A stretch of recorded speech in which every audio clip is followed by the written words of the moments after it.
баланы диндин негизинде тарбиялаш үчүн эмнеден башташ керек дейт?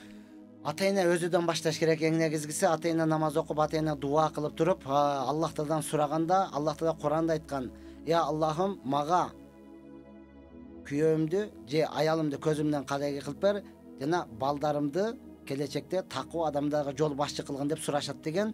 Көзүңүздөн кареги болуш үчүн, жана жакшы адамдарга жол башчы болуш үчүн эң негизги дуадан баштайсыз. Макул, эми бүгүнкү күнү төрөлүп калды.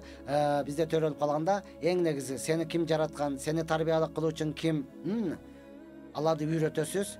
Албетте 7 жашка чыккандан кийин пайгамбарыбыз айткан, намаз окуганды үйрөтөсүз. Эгер окуп калатаган болсо өтө жакшы, окубаган болсо 10 жашка жеткенде ошол намаз окуганга, Куран окуганга какыс кокус кыла аласыз.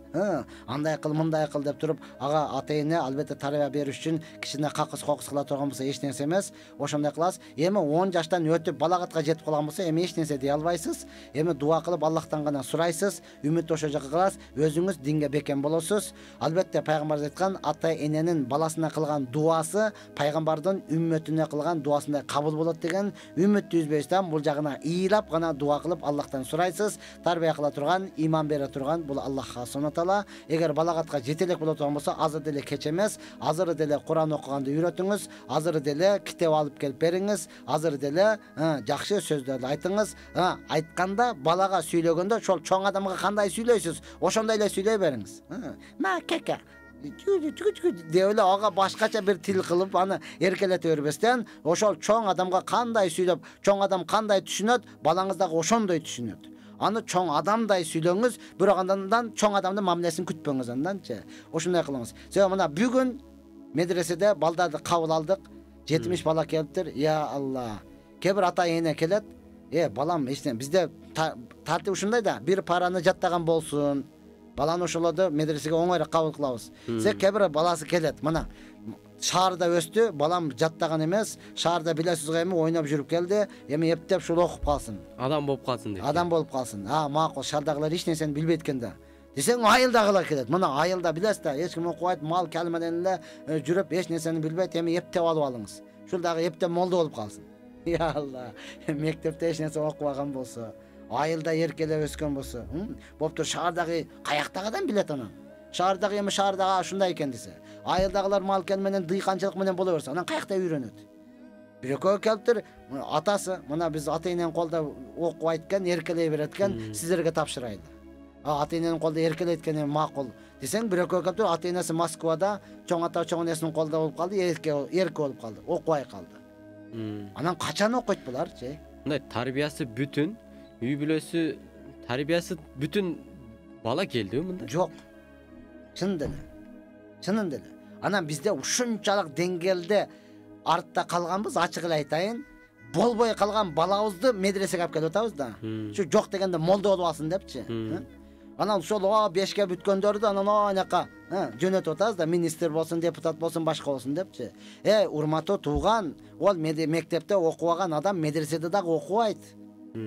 Мен азыр алып келем деп унутуп калыпмын. Алхамдулилlah биздин жаңы медресени бүткөн балдар өтө күчтүү чыгып, Мурас деген китепти которуп чыгыптыр да. Эгер макул деп бардыгын окуганда дагы ошол Мураска келгенде бардыгы такалат. Мектепте окуган Мураска келгенде такалат.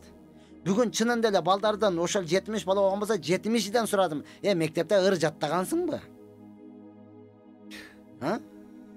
Жок. Мектепте ыр жаттабаган болсоң, эми келип медреседе сен Куранды кантип жаттайсың? Жаттадым деп унутуп калыппын. Эртең анда сен медреседен чыгып баргандан кийин Куран окуп кой десе, унутуп калыппын деп тура бересиңби? Жок, ырдаган болбойт да. Каякта болбойт, ыр жаз. Анан келип эле, анан onu бир-эки окуп калыптыр, келип ыр жаттаганбысың десем, алды кылысмынышты. 200 сомдогун айтпа мага. 200 сомдуктарын ырды жатпа, ысык өлкөдө толкун кеде тынч. Onu айтпа. Башка ыр жаттагансыңбы, ошол сенин жаттоо сезимиңди айт, мен көрөйүн. Кичинеңде жаттаган ырларың барбы? Жок да. Жок да. Мен мисалы ошол 5-классымда экен, 6-классымда экен, жаттаган ырларым азырдыга чейин бар да. Бүкөнтай бучук мурун 3 жашар кыз, бир күндө 100 жыгылып 100 басар кыз. Аз сүйлөйт, көп күлөт, корс көз күлөт, 90дагы кемпирден таза сүйлөйт. Бул ошон ырларыбыз бар да, Эми бул бала эч нерсени жаттабаган болсо, анан мен буга Куранды кантип жаттатам, буга калган сабактарды кантип жаттатам, анан бул кантип анан илимдүү болот. Эми буга дагы эбегейсиз чоң салым керек. Макул эми баягы жоктон көрө жогору дегендей жок эмес келиптир, аракет кылабыз. Бирок бул баладан ошол дүйнөнү сугара турган, деги эле дүйнөгө бир ачылыш жасай турган бир нерсе чыгат деген үмүт азыраак да. Болот эми Аллахтан болуп туруп чыгып калышы мүмкүн. Келип калышы мүмкүн. Эми бардыгы эле Чарльз Дарвин боло бербейт да. Экиге окуп алгандан кийин ушунчаны түзүп жайда турган бардыгы мындай боло бербейт да. Бирок фундамент баары зарыл нерсе. Фундамент зарыл нерсе.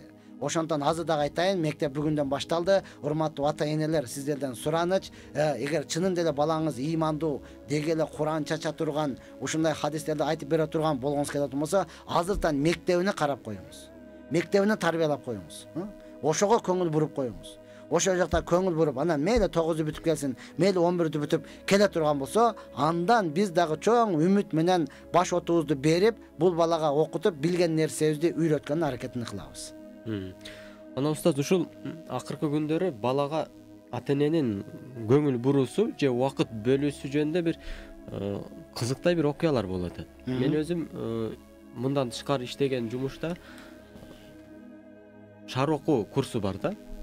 Ошол жакка ата-энелер чалышат. Мен балам шаар окутайын дедим эле. Мен балам жай окуйт, китеп аз окуйт, китепке кызыгышы жок деп. Анан биз биринчи эле берген сурообуз ушундай балдарды анализдеп алыш керек да, чынында балаңыз кандай. Анан эмне суроо беребиз? Кечиресиз апазы, айтыңызчы, балаңыз 1 мүнөттө канча сөз окуйт десе, билбейт. 1 мүнөттө канча сөз окушун ата-эне билбейт. Анан сурайсыз, кечиресиз, балаңыз канча жашта? Балким 6 жаштадыр, балким 7 жаштадыр десең, кээ бирлер 10 жаш дейт, кээ бирлер 11 жаш дейт, кээ бирлер 9 жаш дейт, кээ бирлер 14 жаш дейт.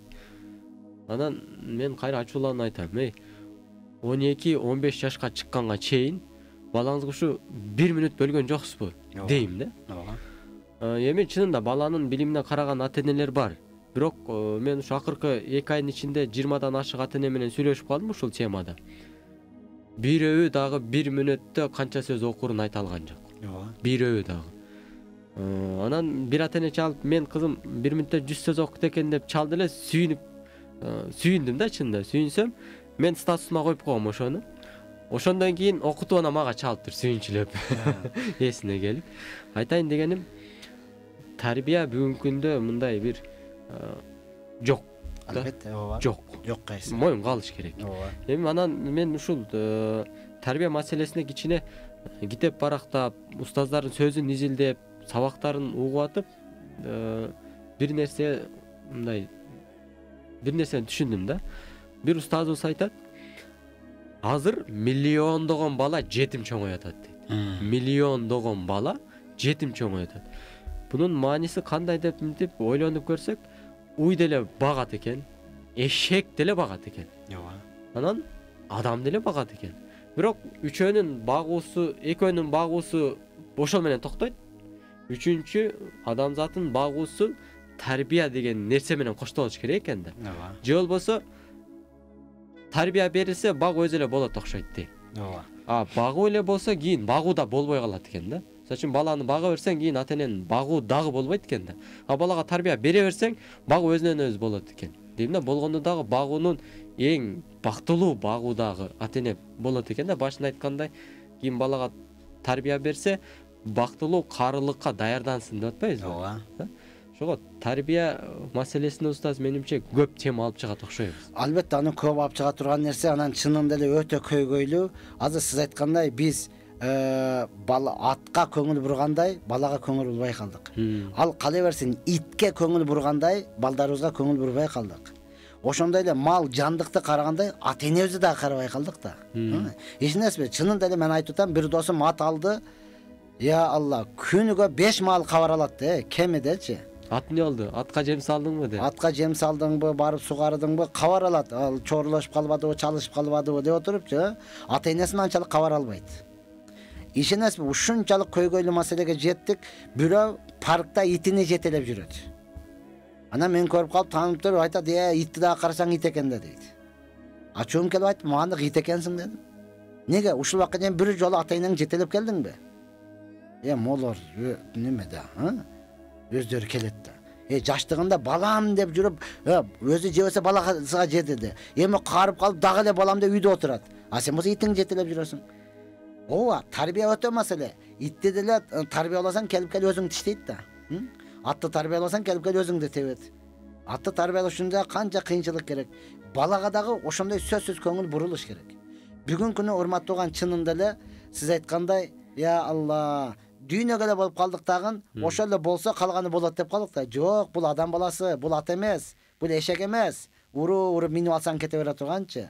Кече эле бирөө айтып атат, атасыга ушу сөздү айттыр, бардыгыбызга сабак да. Атасыга айттыр, ата, сиздин ургандарыңыз алы менин эсимден кете элек дептир.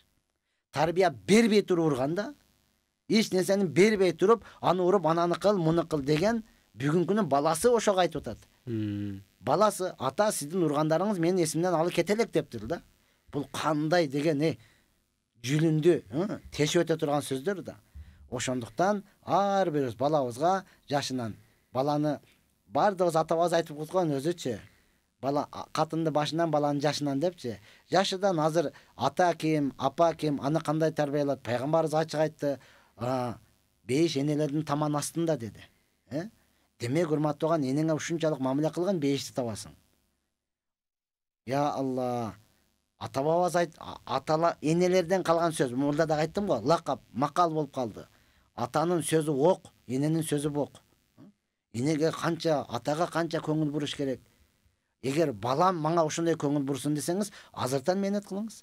Бизде анекдот катары эле айтылып калды да. Бирөө баласын эртең менен чыгарып, бала бакчага апарып таштайт. Өзү жумушка кетти, кечинде келип алып келет. Жат эле жат, укта. Эртең менен кыйналасың, бол, укта.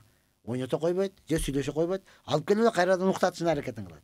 Уктайт, кайра эле эртең менен баары ыйласына карабай таштайт. Анан оюнчук баардыгын алып келип коет. Шоколад алып келип берип коет. Баары да акчасы бар, аны алып келип берип коет. Акырынан отуруп баласыдан сураптыр. Балам, эртең биз каарыганда бизди кандай карайсың? Биз сени жакшы көрөбүз. Мына машинаң бар, мына шоколадың бар, кийимди алып келип беребиз, баардыгын. Биз каарыганда карайсыңбы? Се баласы дагы ачык айттыр. Ооба. Мен дагы сени өтө жакшы көрөм. Караганда эртең менен карыялар үйгө апарып таштаймын. Кечинде кайрадан алып келем. Неге? Силер деле мени жакшы көрүп ошентип атпайсыңарбы депчи. Бүгүнкү күнү чынында эле жаллаттан кыз ыйлап чалып атат да, жаш кыз. Ата энем жеткен бай дейт. Бардыгы бар, бирок дагы деле иштейт. Үйдө өзүм жалгыз калтырып кетет. Келе жатканда эле тамак кылып кой, биз баратабыз. Болду, жат. Мындай отуруп сүйлөшпөйт. Менин оюмду, менин максатымды бири дагы укпайт. Не керек, көп сүйлөбөчү, ана акча турбайбы? Ананы кыл, муну кыл, болду, жат. Анан кылдың, муну кылдыңбы? Мени укпайт, мен эмне кылышым керек? Асын өлүшүм керекпи? Же башка жака качып кетишим керекпи? Уже качканга дагы даяр, асыл өлгөнгө дагы даяр да. Неге? Алар манал эле жетсе болот балага деп атат да. Материалдык нерсе. Материалдык нерсе. Бул эч нерсени чечпейт. Мунун кызыгы кеткен ал балагачы. Ал деле бирөө менен сүйлөшүп олтургусу келет, ал деле алдыга өскүсү, жылгысы келет. Адам менен адам сүйлөш керек да. Тым пыйлы болуп турдун, бук болуп өлөсүң го. Ошондуктан ар бирөөбүз балдарыбызга, кыздарыбызга, ошол эле учурда ата-энебизге, бир тууганыбызга көңүл бурушубуз керек. Буларды тарбия болуш үчүн башка туугандар менен тааныштырыш дагы керек. Туугандар менен ким досу, ким бөлөсү, ким жээни, ким тайекеси, аларды дагы билсин. Барып аладын балдары менен чогуу ойносун, өссүн урматтуу тууган. Үйдө эле камап алып, мана бөлмө сеники, мана бөлмө сеники, бири-бириге кирбе. Я Алла, андай болбойт да. Бүгүнкү күнү бири-биринин бөлмөсүгө киргендик үчүн урушуп атат. Ата-эне ага туура түшүндүргөн ордуга анын бөлмөсүгө неге киресиң деп кайра урушуп атат да. Үйүндө олтуруп, балдар үжө бөлүнүп, мана менин бөлмөм, мана сенин бөлмөң. Короче, менин бөлмөгө кирбе. Ал эмне кылып атат, иши жок. Ыйлабайла, кыскасы, ден башы таза жүрсө болду. Бул биякта эмне кылып атат, иши жок. Аны менен болбойт. Албетте имам Малик рахматуллах алейхи айткан, намаз окулуп жаткан учурда аркада жаш балдардын үнү угулуп турбаса, бул коомдун келечеги коркунучтуу деген. Биздин келечегибиз не болуп барайт ата? Бүгүн ата өзү намазга барбайт. Барса дагы баласын алып барбайт. Ал балам эмне менен чоңоюп атат? Эртең чоңойгондо биз ошонун колуга калабыз. Мамлекетибиз ошонун колуга калат. Ошол биздин келечегибиз. Кече аксакалдарга тийиштүү айттым. Бизде баланын баласы небере деп коет го, Небере кыргыздын эмне берем деген сөздөн алынган да. Не бере? Не берем? Эмне берем? Эмне берем? Ошондон алынган да. Азыр эми тойго келди, үйгө барса эле небере чыгат, чоң ата депчи. Не берем? Эми анаяктагы конфетти алат, бул жактагы алманы алат, чөнтөккө салат, барат дагы берет. Ме. Көргөзбөй же, ана ыйлайт. Онан жашырып же дейт. Эми бул эмне кылат? Жашырып жеп атат да. Коррупцияга өзү эле үйрөтүп атабыз. Эртең карагандан кийин как раз ошо жашырып жей турган болот да. Ата энеге эч нерсе бербейт. Көргөзбөй же ыйлайт депчи. Не бере турган нерсе толтура го, тарбия бер, адеп бер, китеп бер, таалим бер. Албетте эң негизгиси адеп. Пайгамбарыбыз айткан, кимдеки улууну урматтабаса, кичүүнү ызаттабаса, ал бизден эмес. Улууну урматтаганды үйрөтүшүбүз керек, кичүүнү ызаттаганды үйрөтүшүбүз керек. Биз чынында эле улуулар келе атканда кандай абалда калат элек, Кече келебиз, бирок ошондой болсо дагы бир аз чоңдорду көрүп калдык го. Алар келе атканда ордуңдан туруп, алар келе атканда колуна суу куюп, алар келе атканда орун бошотуп. Азыр андай жок да. Бардыгыбыз көрүп атабыз, бирок унчукпай эч нерсе көрбөгөндөй кетип баратабыз. Бул биз үчүн келечегибизге коркунучтуу. Ошондуктан эртерээк алдын алышыбыз керек. Алла разы болсун, устаз.